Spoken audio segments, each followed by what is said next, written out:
when you want to get off the darkest ground, but gravity pulls you straight down. Earth from a bird's eye view. You should grow feathers and see this too.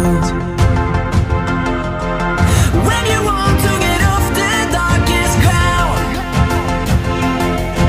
but gravity pulls you straight down.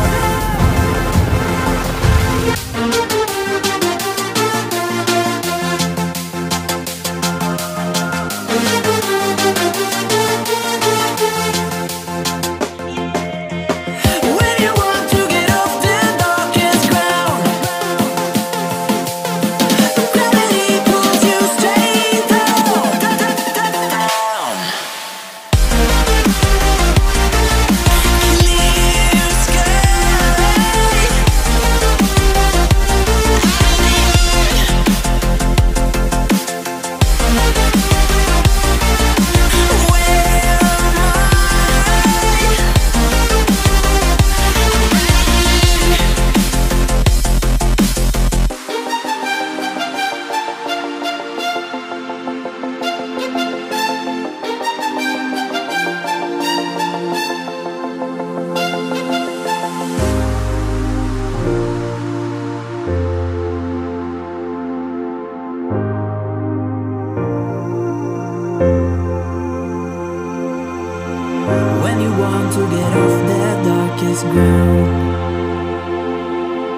but gravity pulls you straight down.